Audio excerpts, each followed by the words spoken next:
Bozorkun avlidan Ko'ktob avlida turaman. Ko'ktob avlidan hozir suv kelib, biz suvdan qiynalib yurib edik. Kelib, mana yo'llar trubalarni tashlab yig'ib o'tir. Bizning avlda kran yo'q edi, suv yo'q edi, tasmali devden mashina kelayotgan edi, katta mashina, kichkina mashina ta'tillarga kelayotgan edi. Suvda satib olatdik, vaqtida tasib ichdik, arqdan ichdik, avizda ichdik. Hozir Xudoga shukr, prezidentimizga Shavkat Mirziyoyevga rahmat aytamiz.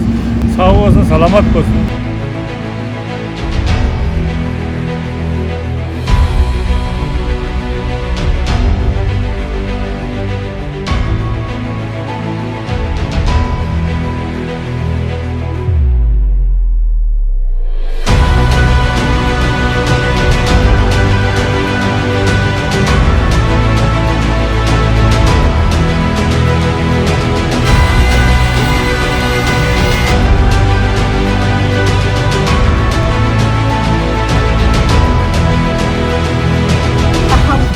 Havuzdan taşırdık.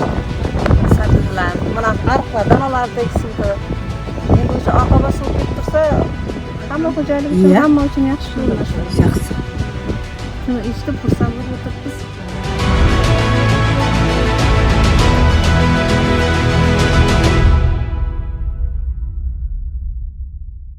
Bizler o'sha mahallada jasayman ya, necha yildan beri. Suvsiz, nonsiz tirlik yo'q balani. Suv endi kelyapti ekan, yani prezidentimizga ulkan rahmat. Suvning qiyinligini bizler bilemiz. Xudoyning qarnini da yertdik, muzini da yertdik. Qancha alıslardan suv tasıdık.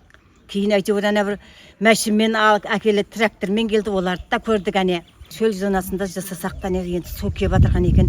Qishlog'imiz, bari xalqimiz o'z quvonib o'tir hani suv kelganga.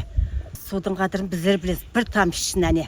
Endi izimizden yergen baldar, kelinler, kızlar o'sha qadrini bilsin, tushunsin.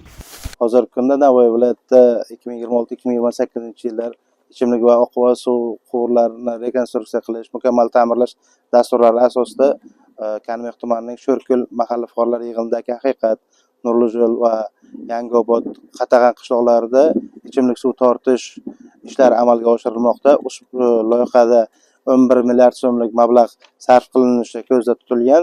Buning natijasida ushbu qishloqlardagi, ovullardagi 246 dona xonadonlar va 1000 dan ziyod aholi iste'molchilari ilk bor markazlashgan ichimlik suvi bilan to'liq ta'minlanadi.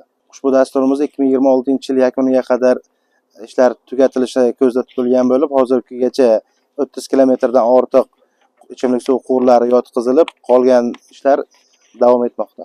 Muhtaram prezidentimizning aholi yashash turmushini takomillashtirish, yanada yaxshilash maqsadida qilingan bo'lib, hozirgi kunda necha yillar mobaynida ichimlik suvi ta'minlanmagan hududlarga ichimlik suvi to'liq yetkazib berish ishlari bajarilmoqda.